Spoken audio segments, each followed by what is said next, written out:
Hello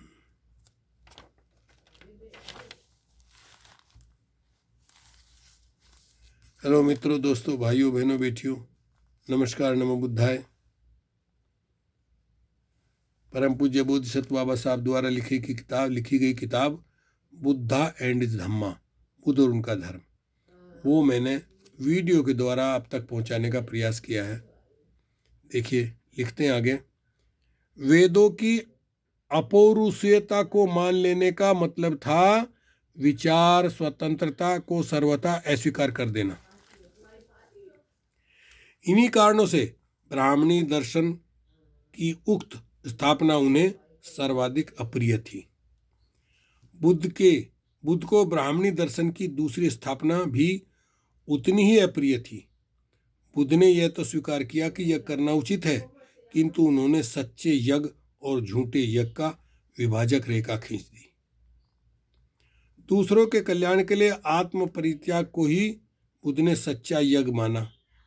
आत्म स्वार्थ के लिए किसी देवता को प्रसन्न करने के लिए उद्देश्य से किसी पशु की बलि देना बुद्ध ने झूठा यज्ञ बताया। अधिकांश ब्राह्मणी यज्ञ देवताओं को प्रसन्न करने के लिए दी जाने वाली पशुओं की बलियां ही थीं। बुद्ध ने उन्हें झूठे यज्ञ कहकर उनकी निंदा की। यज्ञ यदि आत्मा के मोक्ष लाभ के लिए ही किए जाएं तो भी बुद्ध उसके करने के पक्ष में न थे।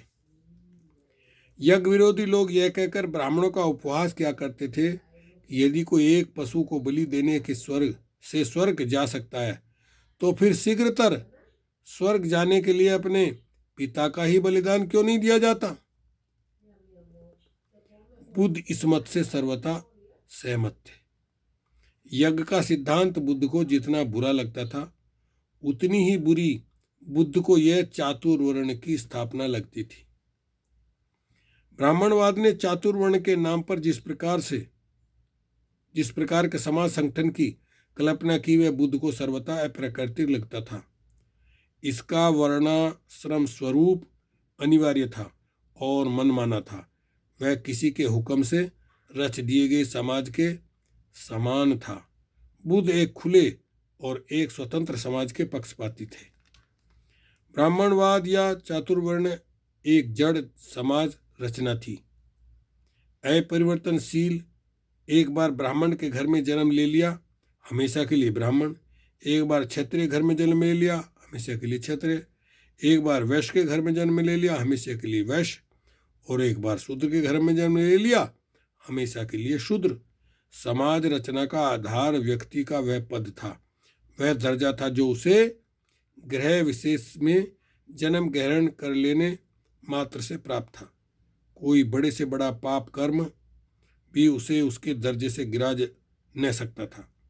इसी प्रकार कोई भी बड़े से बड़ा पुण्य कर्म भी किसी को ऊपर न उठा सकता था। न गुण की ही कहीं पूजा थी और न विकास की ही कहीं गुंजाइश थी। कोई भी समाज ऐसा नहीं था जिसमें असमानता न हो।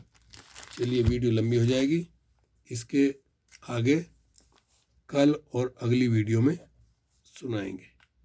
ओके, शुक्रिया, धन्यवाद।